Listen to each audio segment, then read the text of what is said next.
ഞാൻ ചോദിക്കുന്നത് സുനിൽ എന്തുകൊണ്ടാണ് അത്രയും വലിയൊരു ബെയറിഷ്നെസ് എക്സ്പെക്ട് ചെയ്യുന്നത്? ഇപ്പൊ മാർക്കറ്റ് ചെറിയ താഴെ പോയി ആ ഒരു കംഫർട്ടിലേക്ക് മാർക്കറ്റ് വന്നു, അതിനുശേഷമാണ് ആ റിവേഴ്സൽ എഫേഴ്സ് സെല്ലിംഗ് കുറച്ചു. ഇനി അങ്ങോട്ട് ഒരു ബുള്ളിഷ് സോൺ ആണ് എല്ലാവരും പ്രതീക്ഷിക്കുന്ന പോലെ ഓൾ ടൈം ഹൈയും ബ്രേക്ക് ചെയ്ത് പറന്ന് മുകളിൽ പോകാനാണ് നിഫ്റ്റി നിൽക്കുന്നതെങ്കിൽ നിഫ്റ്റിയുടെ ഇരട്ടി മൂവ്മെന്റ് നമുക്ക് ബാങ്ക് നിഫ്റ്റിയിൽ നിന്ന് കിട്ടുന്നേ. മാർക്കറ്റിൽ അൺഎക്സ്പെക്റ്റഡ് ആയിട്ട് ഒന്നുമില്ല, ഫിയർ ഇല്ലാത്ത മാർക്കറ്റിൽ വെച്ച് കൂടും. മാത്രമല്ല അബ്നോർമൽ ഇൻട്രാഡേ ഓപ്ഷൻ സെല്ലിംഗ് ആണ് നടക്കുന്നത്. 21, 22, 23 കിട്ടിയ റിട്ടേൺ എക്സ്പെക്ടേഷനിൽ മാർക്കറ്റിനെ കാണാൻ പറ്റില്ല. മാർക്കറ്റ് തിരിച്ചു കയറാൻ എത്ര റീസൺസ് ഉണ്ടായി, എന്നിട്ട് ഇത്രയാണോ കയറിയത്?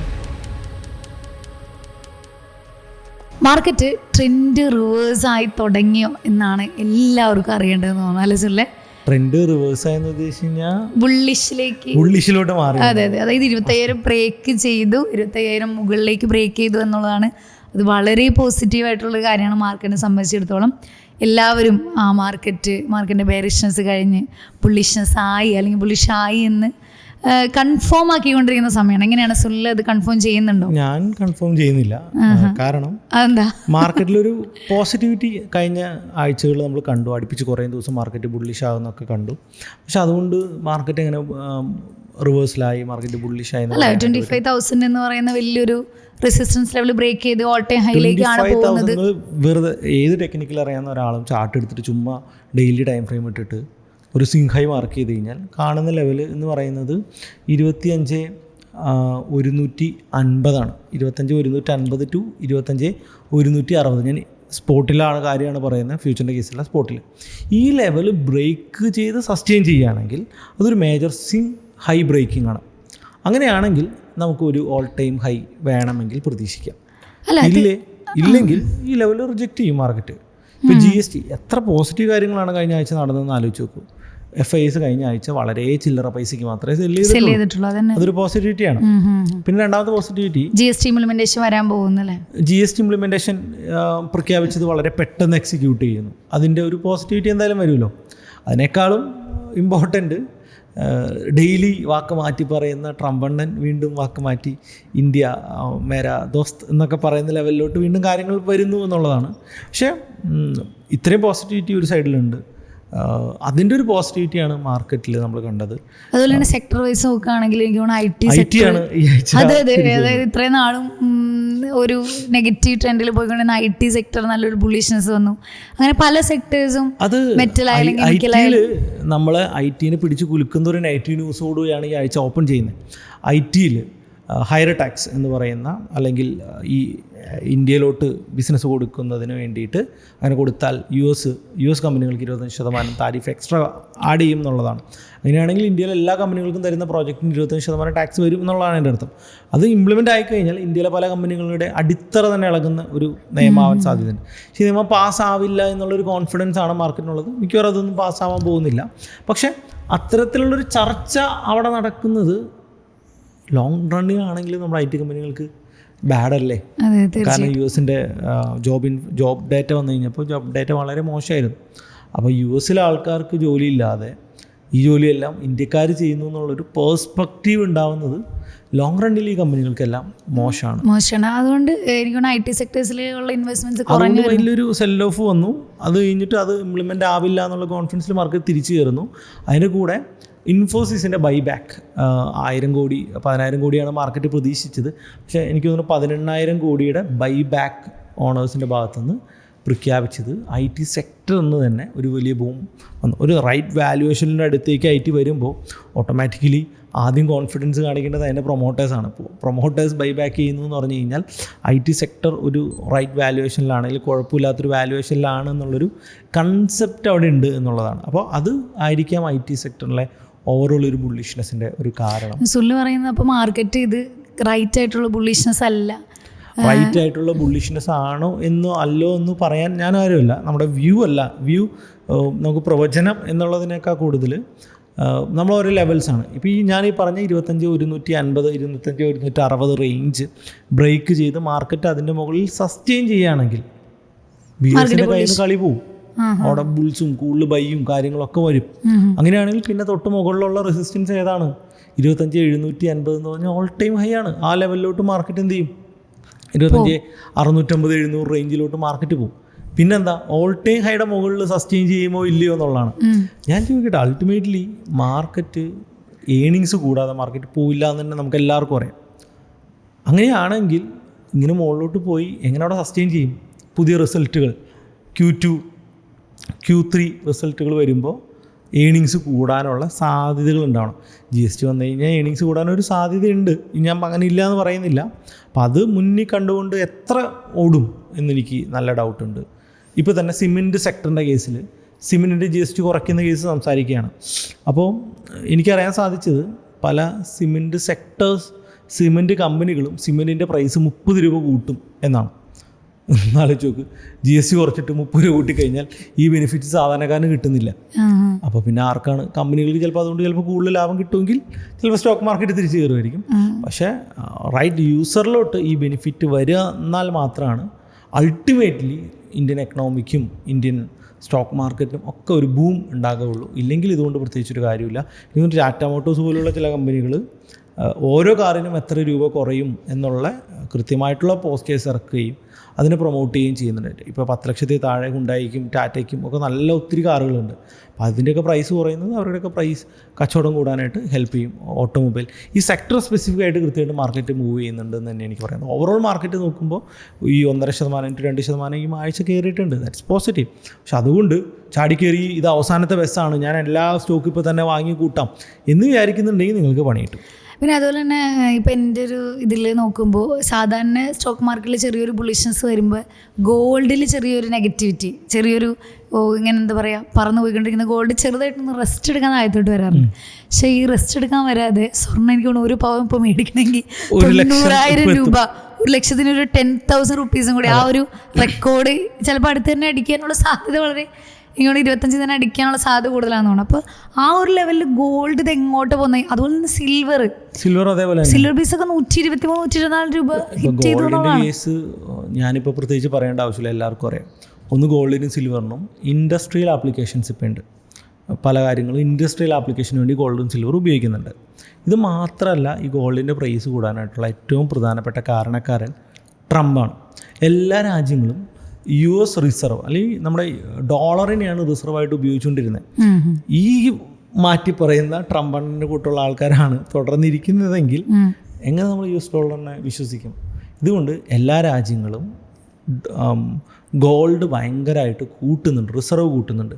പ്രത്യേകിച്ച് ബ്രിക്സിലെ ഇന്ത്യ, ചൈന, റഷ്യ പോലുള്ള സൗദി അറേബ്യ പോലുള്ള ബ്രിക്സിലുള്ള രാജ്യങ്ങൾ കൂടുതലായിട്ട് ഗോൾഡ് വാങ്ങുന്നുണ്ട്.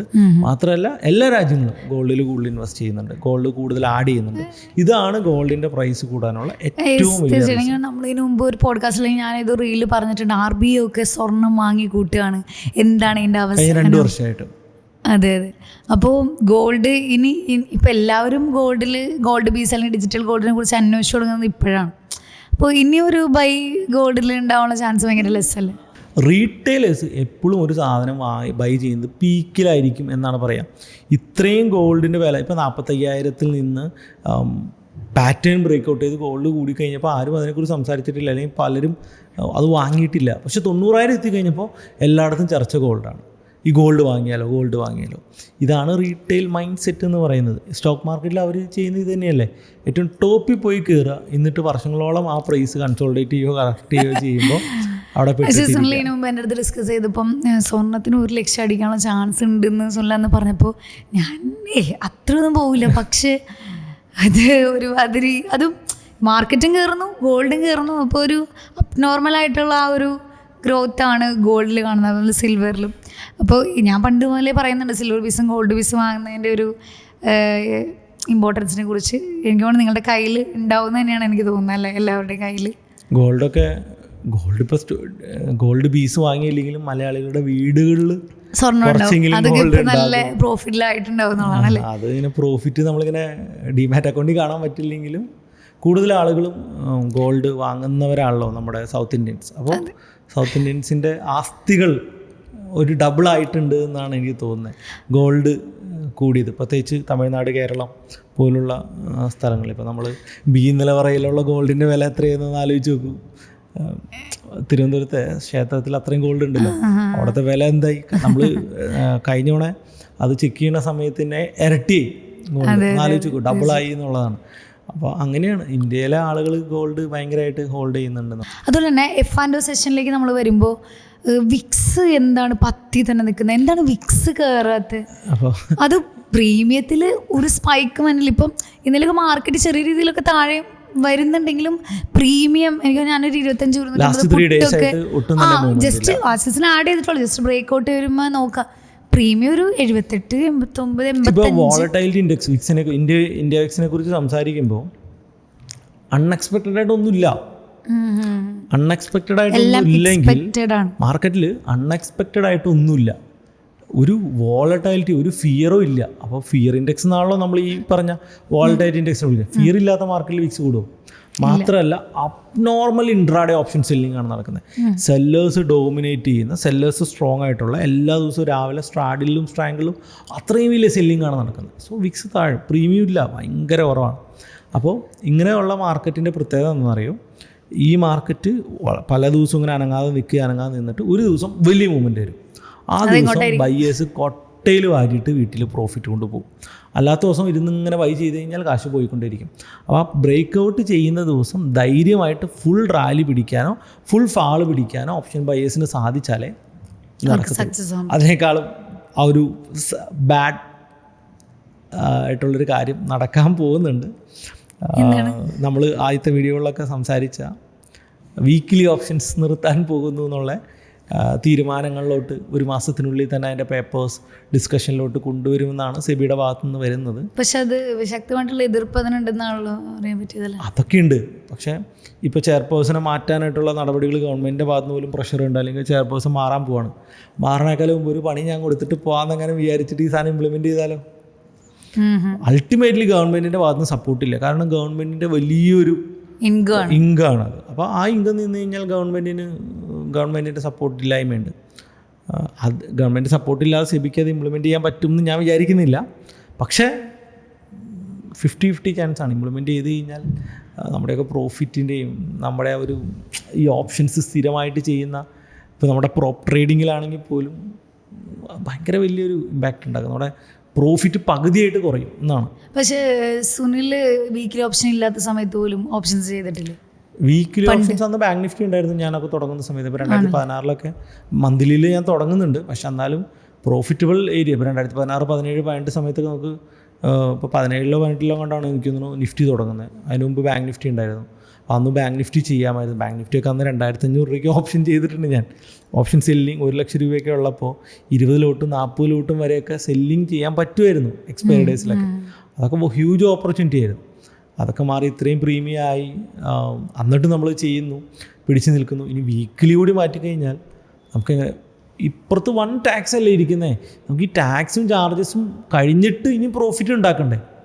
അതിന് വീക്കിലിയും കൂടി ഇല്ലെങ്കിൽ നമ്മൾ നന്നായിട്ട് പെടും എന്നുള്ളതാണ്. അവിടെ വലിയൊരു അടി കിട്ടാനായിട്ടുള്ളൊരു സാധ്യതയുണ്ട്. പ്രോഫിറ്റ് പെർസെൻറ്റേജ് കുറയാനായിട്ടുള്ള സാധ്യതയുണ്ട്. എനിക്ക് തോന്നുന്നത് ഈ പറഞ്ഞ US മാർക്കറ്റിലോട്ട്, ദുബായിലോട്ട് ഷിഫ്റ്റായി US മാർക്കറ്റിലോട്ട് കൂടുതൽ ട്രേഡുകൾ ഫോക്കസ് ചെയ്യേണ്ടതായിട്ട് വരും എന്ന് തോന്നുന്നു. കാരണം അവിടെ ഡെയിലി എക്സ്പയറി ഉണ്ട്. ക്രിപ്റ്റോ ഓപ്ഷൻ സെല്ലിംഗ് ഉണ്ടല്ലോ, അതിൻ്റെ അകത്തേക്ക് പോയി കഴിഞ്ഞാൽ അതിന് വലിയ ഫ്യൂച്ചറൊന്നും ഇല്ല എന്നാണ് എനിക്ക് തോന്നുന്നത്. ഇത്രയൊക്കെ ഫ്യൂച്ചറുള്ളൂ. പക്ഷേ US മാർക്കറ്റിലെ ഓപ്ഷൻ സെല്ലിങ്ങിലോട്ട് പോയി കഴിഞ്ഞാൽ, ഇപ്പോൾ ദുബായി പോയി നിന്നിട്ട് അതിപ്പോൾ പ്രാക്ടീസ് ചെയ്യുന്നുണ്ട്. അപ്പോൾ ദുബായി പോയി നിന്നിട്ട് US മാർക്കറ്റിൽ ഓപ്ഷൻ സെല്ലിങ് ചെയ്യുകയാണെങ്കിൽ അതിന് കുറച്ചുകൂടി ഓപ്പർച്യൂണിറ്റി ഉണ്ട്. നമുക്കത് ഒരു ഫുൾ ടൈം പ്രൊഫഷനായിട്ട് കൊണ്ടുനടക്കാനും പറ്റും. പല സീരിയസ് ഓപ്ഷൻ സെല്ലേഴ്സും ഓപ്ഷൻ ബയേഴ്സും ഒക്കെ അതിനെക്കുറിച്ച് കമ്മ്യൂണിറ്റികളിലും അതുപോലുള്ള ഡിസ്കഷൻ ഫോറംസിലൊക്കെ സംസാരിച്ച് തുടങ്ങിയിട്ടുണ്ട്. പലരും ചുമ്മാ ദുബായി പോയിട്ട് 1-2 മാസം നിന്ന് ഇത് പ്രാക്ടീസ് ചെയ്യുന്നുണ്ട് എന്നൊക്കെയാണ് ഞാൻ അറിയുന്നത്. അവരോടൊക്കെ ഞാൻ സംസാരിച്ചിരുന്നു. പലരും അങ്ങനെ ചെയ്യുന്നുണ്ട്. അപ്പോൾ ദുബായിലൊക്കെ ഉള്ളവർക്ക് അത് ഭയങ്കര സിമ്പിൾ ആയിരിക്കില്ല. മീൻസ് UAE ബേസ്ഡ് ചെയ്യുന്ന ആൾക്കാർക്ക്, മീൻസ് അവിടെ ജോലി ചെയ്യുന്ന ആൾക്കാർക്ക് പകൽ ട്രേഡ് ചെയ്യാം. കാരണം US മാർക്കറ്റ് ഏറ്റവും കൂടുതൽ ട്രേഡ് നടക്കുന്നത് ഈവനിങ് സെഷൻ ആയതുകൊണ്ട് ഈ പറഞ്ഞ വൈകുന്നേരങ്ങളിലാണല്ലോ ട്രേഡ്. ഇപ്പോൾ നമ്മുടെ ഇവിടുത്തെ ഒരു 6 ഇന്ത്യൻ സമയം 6 to ആണല്ലോ അവിടെ മാർക്കറ്റ്. അപ്പോൾ ദുബായിൽ ഇപ്പോൾ ഓൾറെഡി പകൽ ജോലി ചെയ്യുന്ന ആർക്കും ഒരു പക്ഷേ എന്ത് ചെയ്യാൻ പറ്റും, ഓപ്ഷൻ സെല്ല് ചെയ്യാൻ പറ്റും. ആക്ച്വലി നമ്മുടെ ഇവിടെ കിട്ടുന്ന ടാക്സും കാര്യങ്ങളൊക്കെ അങ്ങോട്ടേക്ക് ഷിഫ്റ്റ് ആവുന്നല്ലാതെ നല്ല ഇപ്പോൾ ഒരു 50 ലക്ഷം രൂപയ്ക്ക് ട്രേഡ് ചെയ്യുന്നതൊക്കെ അത്യാവശ്യം പ്രോഫിറ്റബിൾ ആയിട്ടുള്ള ഒരാളാണെങ്കിൽ ഇൻകം ടാക്സ് കൊടുക്കുന്ന പൈസ കൊണ്ട് ദുബായിലെ എക്സ്പെൻസുകൾ മീറ്റ് ചെയ്യാൻ പറ്റുമെന്നാണ് എനിക്ക് തോന്നുന്നത്. അങ്ങനെ നോക്കുമ്പോൾ ഒരു 50 lakhs to 1 crore ട്രേഡ് ചെയ്യുന്ന ഒരാൾക്ക് ദുബായ് ഗുഡ് സോൺ. അതെ അതെ അതാണ്, തീർച്ചയായിട്ടും. അങ്ങനെ വേണമെങ്കിൽ നമുക്ക് ആലോചിക്കാം. സോ വീക്കിലി ഓപ്ഷൻസിന് നിർത്തുന്നതിനെതിരെ ശക്തമായിട്ട് ഞാൻ പ്രതികരിക്കുന്നു. ഞാൻ പ്രതികരിച്ചില്ല എന്നുള്ളതുകൊണ്ട് നിങ്ങൾ മറ്റുള്ളവരും നമ്മുടെ സബ്സ്ക്രൈബേഴ്സ് പറയും വീക്കിലി ഓപ്ഷൻസ് നിർത്തേണ്ട ആവശ്യമുണ്ടോ, വീക്കിലി ഓപ്ഷൻസ് നിർത്തി കഴിഞ്ഞാൽ ഓപ്ഷൻസിൽ ലോസ് ഉണ്ടാക്കുന്നവരുടെ എണ്ണം കുറയോ, പെർസെൻറ്റേജ് കൂടുമോ? ഇതൊന്നും ഉണ്ടാവില്ല. അപ്പോഴും ഈ 92-93% ആൾക്കാർ നഷ്ടത്തിൽ തന്നെ. ഇപ്പോൾ ഒരുപാട് പേര് വീക്കിലി ഓപ്ഷൻ ചെയ്യുന്നൊക്കെ കൂടുതൽ സ്റ്റോക്ക് ഓപ്ഷൻ ചെയ്യുന്ന ആൾക്കാരുണ്ട്. സ്റ്റോക്ക് ഓപ്ഷൻ ഓൾറെഡി മാത്രമല്ലേ ഉള്ളൂ. ഇക്വിറ്റി ഇൻട്രാഡേ ചെയ്യുന്നത്. ഇപ്പോൾ കഴിഞ്ഞ ദിവസം നമ്മളൊരാളെ കണ്ടപ്പോൾ അദ്ദേഹം ഓപ്ഷൻസ് ചെയ്തു, പ്രോഫിറ്റബിൾ അല്ല. അത് കഴിഞ്ഞപ്പോൾ ഇക്വിറ്റി ഇൻട്രാഡേ ആണ് ചെയ്യുന്നത്, അതും ലോസ് മേക്കിംഗ് ആണ്. അപ്പോൾ ഇതല്ലെങ്കിൽ അത്, അല്ലെങ്കിൽ വേറൊന്ന്, ഇത് ഇവർ ചെയ്തുകൊണ്ടേയിരിക്കും എന്നുള്ളതാണ്. സോ എഡ്യൂക്കേറ്റ് ചെയ്യുക, റെഗുലേഷൻ പ്രോപ്പറാക്കുക, അല്ലാതെ കട പൂട്ടി പോവുകയല്ല ചെയ്യേണ്ടതെന്നാണ് ഞാൻ പറയുന്നത്. തീർച്ചയായിട്ടും. അപ്പോൾ വിക്സ് ആ ഒരു റേഞ്ചിൽ തന്നെ നിൽക്കുകയാണ്. വിക്സ് ഒരു 14-15 എത്താനായിട്ട് കൊതിയാവാണ് എന്നുള്ളത്. വിക്സ് കൂടുമെന്ന് എനിക്ക് വലിയ പ്രതീക്ഷയൊന്നുമില്ല. വിക്സ് കൂടണമെങ്കിൽ ഇനി എന്തെങ്കിലും ഫിയർ വരണം. ഈ പറഞ്ഞ ബഡ്ജറ്റ് ഇലക്ഷൻ അങ്ങനെയൊന്നും വരാനില്ല അല്ലേ? ഇനി കുറച്ച് കാര്യങ്ങളൊക്കെ അടുത്തിപ്പോൾ ബീഹാർ ഇലക്ഷൻ വരുന്നുണ്ടല്ലോ. ബീഹാർ ഇലക്ഷനിൽ BJPക്ക് ഒരു നെഗറ്റിവിറ്റി വന്നു കഴിഞ്ഞാൽ വിക്സ് ഓട്ടോമാറ്റിക്കലി കൂടും, മാർക്കറ്റിൽ കുറച്ചുകൂടി വോളറ്റിലിറ്റി വരും. അൾട്ടിമേറ്റ്ലി ഒരു ബുള്ളിഷ്നെസ് നിലനിൽക്കണമെങ്കിൽ ഞാൻ ഈ പറഞ്ഞ ലെവൽ നിഫ്റ്റി കടന്ന് കിട്ടണം. ഇതിൻ്റെ അത് വളരെ പ്രസക്തമായിട്ടുള്ള മറ്റൊരു കാര്യം ഞാൻ പറയാം. ഓക്കെ, മാർക്കറ്റ് ബുള്ളിഷാണ് പോകുന്നത് എന്ന് വിചാരിച്ചോ, എൻ്റെ വ്യൂ തെറ്റാണ്, അല്ലെങ്കിൽ ബിയറിഷ് വ്യൂവിൽ ഞാൻ ഇരിക്കുന്നില്ല, മാർക്കറ്റ് ബുള്ളിഷാണെന്ന് വിചാരിക്കുക. അങ്ങനെയാണെങ്കിൽ എൻ്റെ ക്വസ്റ്റ്യൻ വളരെ സിമ്പിളാണ്. ബാങ്ക് നിഫ്റ്റി ആണോ ബെറ്റർ വാല്യുവേഷനിൽ കിടക്കുന്നത്? ബാങ്കുകളാണ് നല്ല വാല്യുവേഷൻ കംഫർട്ടിലാണ് എല്ലാ ബാങ്കുകളും കിടക്കുന്നത്. എക്കണോമി ബൂസ്റ്റ് ചെയ്യുകയാണ്, സ്റ്റോക്ക് മാർക്കറ്റ് മുകളിലോട്ട് പോവുകയാണെങ്കിൽ നിഫ്റ്റിനേക്കാൾ ഔട്ട് പെർഫോം ചെയ്യേണ്ടത്, നിഫ്റ്റിനേക്കാൾ കൂടുതൽ പെർഫോം ചെയ്യേണ്ടത് ബാങ്ക് നിഫ്റ്റി അല്ലേ? പക്ഷെ കഴിഞ്ഞ ആഴ്ച നിഫ്റ്റിയാണ് കൂടുതൽ പെർഫോം ചെയ്തത്. അതെങ്ങനെയാണ് അങ്ങനെ സാധിക്കും? ഞാൻ പറയുന്നത് ഇനി അങ്ങോട്ട് ഒരു ബുള്ളിഷ് സോണാണ്, എല്ലാവരും പ്രതീക്ഷിക്കുന്ന പോലെ ഓൾ ടൈം ഹൈയും ബ്രേക്ക് ചെയ്ത് പറന്ന് മുകളിൽ പോകാനാണ് നിഫ്റ്റി നിൽക്കുന്നതെങ്കിൽ നിഫ്റ്റിയുടെ ഇരട്ടി മൂവ്മെൻറ്റ് നമുക്ക് ബാങ്ക് നിഫ്റ്റിയിൽ നിന്ന് കിട്ടുന്നേ. കാരണം അതാണല്ലോ. അല്ലെങ്കിൽ എക്കണോമിക്ക് എന്തോ പണി കിട്ടാനുള്ളതുകൊണ്ടല്ലേ ഇത്രയും ബെറ്റർ വാല്യുവേഷനിൽ ബാങ്ക് നിഫ്റ്റി കിടന്നിട്ടും ബാങ്ക് നിഫ്റ്റിയിൽ നമുക്ക് ഈ ബുള്ളിഷ്നെസ് കിട്ടാത്ത എന്തുകൊണ്ട്? ബാങ്കുകൾക്ക് എന്തോ പണിയുണ്ടെന്നേ, എക്കണോമിയിൽ എന്തോ പ്രോബ്ലം ഉണ്ടെന്നേ. ഇത് ഐഡൻറ്റിഫൈ ചെയ്യണ്ടേ? എൻ്റെ വ്യൂ അത്രയേ ഉള്ളൂ. വളരെ സിമ്പിൾ ലോജിക്കലാണ് ഞാൻ ഈ സംസാരിച്ചത്. സോ അതിന് എൻ്റേതായ റീസൺസ് ഉണ്ട്. ഇനിയിപ്പോൾ എൻ്റെ വ്യൂ തെറ്റിപ്പോയി, മറ്റെന്തെങ്കിലും റീസൺസ് ഉണ്ടെങ്കിൽ എനിക്കറിയില്ലാത്തതുകൊണ്ടായിരിക്കും. നിങ്ങൾക്ക് കമന്റ് ചെയ്യാം. ഞാൻ ചോദിക്കുന്നത് സുനിൽ എന്തുകൊണ്ടാണ് അത്രയും വലിയൊരു ബെയറിഷ്നെസ് എക്സ്പെക്ട് ചെയ്യുന്നത്? ഇപ്പം മാർക്കറ്റ് ആ ഒരു കംഫർട്ടിലേക്ക് മാർക്കറ്റ് വന്നു, അതിനുശേഷമാണ് ആ റിവേഴ്സൽ, FIs സെല്ലിംഗ് കുറച്ചു. അല്ല, മാർക്കറ്റ് എവിടെ രണ്ടാമത്തെ റൗണ്ട് എവിടെ കറക്റ്റ് ചെയ്ത്? രണ്ടാമത്തെ റൗണ്ട് 25,100 നിന്ന് മാർക്കറ്റ് എവിടെ പോയി? 24,400 പോയിന്റ്സ്. പക്ഷെ അതൊന്നും പോരല്ലോ. അത്രയും താഴത്ത് പോയിട്ട് എന്ത് വാല്യുവേഷൻ വ്യത്യാസം ഉണ്ടായി? മാർക്കറ്റ് തിരിച്ചു കയറാൻ എത്ര റീസൺസ് ഉണ്ടായി, എന്നിട്ട് ഇത്രയാണോ കയറിയത്? നാലോചിച്ച് നോക്കൂ, 12 ലക്ഷം ആക്കി ഇൻകം ടാക്സ്. എത്ര ലക്ഷം ആൾക്കാർ? ഓക്കെ, ഞാൻ പറയാണ്, അതായത് 12 ലക്ഷമായിട്ട് ഇൻകം ടാക്സിൻ്റെ സ്ലാബ് ഉയർത്തി തന്നു, റിപ്പോ റേറ്റ് കുറച്ചു, റിവേഴ്സ് റിപ്പോ റേറ്റ് കുറച്ച് 2-3 ലക്ഷം രൂപ എക്സ്ട്രാ ആഡ് ചെയ്തു, എക്സ്ട്രാ RBI എക്സ്ട്രാ പമ്പ് ചെയ്യുന്നു, ഡോളറിനെ കൂടുതൽ വാങ്ങി രൂപേനെ ശക്തിപ്പെടുത്താൻ ശ്രമിക്കുന്നു, പിന്നെ അത് ഗോൾഡ് നമ്മുടെ സംസാരിക്കുന്നു, GST കളക്ഷൻ കൂടിക്കൂടി വരുന്നു, SIP കൂടി വരുന്നു, FIs ഇപ്പോൾ ലാസ്റ്റ് സെല്ലിംഗ് കുറച്ചു. F&Oൻ്റെയൊക്കെ FIസിൻ്റെ സെല്ലിംഗ് പൊസിഷൻ കണ്ടാൽ നിങ്ങൾ ഞെട്ടിപ്പോവും. 89% ബീറിഷിലാണ് FIs നിൽക്കുന്നത് കേട്ടോ, ഫ്യൂച്ചറിൽ F&Oയിൽ. ഓക്കെ, 91 ആയിരുന്നു, 2% കുറച്ച് 89-ലാക്കിയിട്ടുണ്ട്. ഓക്കെ, പിന്നെ GST ഇതൊന്നും നടക്കാഞ്ഞിട്ട് എന്ത് കൊണ്ടുവന്നു? GST കൊണ്ടുവരികയാണ്. ഫൈൻ, ഇത്രയും കാര്യങ്ങൾ ചെയ്തിട്ടും മാർക്കറ്റ് എന്ത് ചെയ്യും? മാർക്കറ്റ് ഇഴയല്ലേ? അടൂർവാസിയുടെ അവാർഡ് പറയും. അതായത് മാർക്കറ്റ് ആ ഒരു ബെയറിഷ്, അതായത് പൊട്ടുന്നതിന് പകരം മാർക്കറ്റ് പിടിച്ചിരിക്കുകയാണ്. ഈ റീസൺസ് ഒരു പക്ഷേ പിടിച്ചു നിൽക്കാനാണെങ്കിൽ Q3 വരെ നമുക്ക് നോക്കാം. വാല്യുവേഷൻ Q3 വരെ നമുക്ക് സ്വിങ് ചെയ്യാൻ പറ്റുന്ന ഒരു സമയം. ഞാൻ ഈ പീക്കിലൊന്നും പോയിട്ട് സ്വിങ് ചെയ്യാൻ ഞാൻ വരില്ല. ചില പോക്കറ്റ്സ് ഉണ്ടെന്നേ, ആ പോക്കറ്റ്സിൽ നിങ്ങൾ ഇൻവെസ്റ്റ് ചെയ്തോ. ഇത് അവസാനത്തെ ബെസ്സാണ്. ഇതോടുകൂടി മാർക്കറ്റ് ഓൾ ടൈം ഹൈ അടിച്ച് പറന്നു പോവാണ്. പണ്ട് 21-ലും 20-ലും ആളുകൾ ഇങ്ങനെ പറഞ്ഞപ്പോൾ നോക്കിയിരുന്നിട്ട് ഞങ്ങൾക്ക് മേടിക്കുക, അങ്ങനെയൊന്നുമില്ല. ആ എക്സ്പെക്റ്റേഷനിൽ 21, 22, 23 കിട്ടിയ റിട്ടേൺ എക്സ്പെക്റ്റേഷനിൽ മാർക്കറ്റിനെ കാണാൻ പറ്റില്ല. ആ കാലം കഴിഞ്ഞു. ആ കാലം തിരിച്ചു വരണമെങ്കിൽ അതൊരു പക്ഷേ അടുത്ത കൊല്ലോ അതിൻ്റെ പിന്നത്തെ കൊല്ലമൊക്കെ ആയിരിക്കും. പക്ഷേ സുനിലിൻ്റെ ആ ഒരു ഫുൾ വ്യൂയോട് ഞാൻ ഫുള്ളായിട്ട് യോജിക്കുന്നില്ല. ഇപ്പോൾ ഓൾറെഡി ഓൾ ടൈം ആയിട്ടുണ്ട് 6,000 നിന്ന് വലിയൊരു കറക്ഷൻ 6 months മാർക്കറ്റ് ബെയറിഷ്നെസ്സിൽ നിന്നു.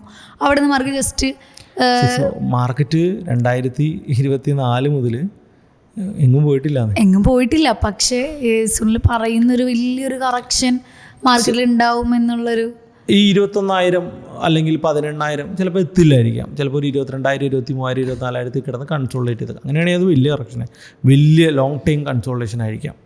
എന്നിട്ട് റിസൾട്ടുകൾ നന്നാവുകയാണെങ്കിൽ മാത്രമായിരിക്കും.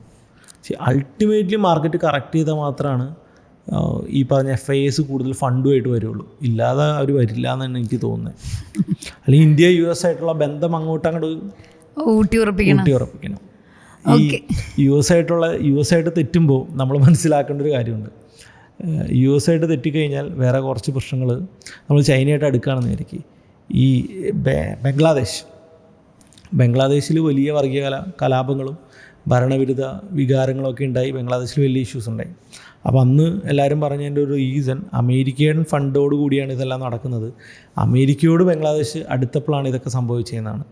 ഇതേ ഇഷ്യൂ ഇപ്പോൾ വീണ്ടും സംഭവിച്ചിരിക്കുന്നത് നേപ്പാളിൽ ഇതിനൊക്കെ ഭരിക്കുന്നവർ അഴിമതി ചെയ്യും. അതിപ്പോൾ ഇന്ത്യയിലാണെങ്കിലും ബംഗ്ലാദേശിലും നേപ്പാളിലൊക്കെ ചെയ്യും. ഇതിനെതിരെ പ്രതികരിക്കുകയൊക്കെ വേണം.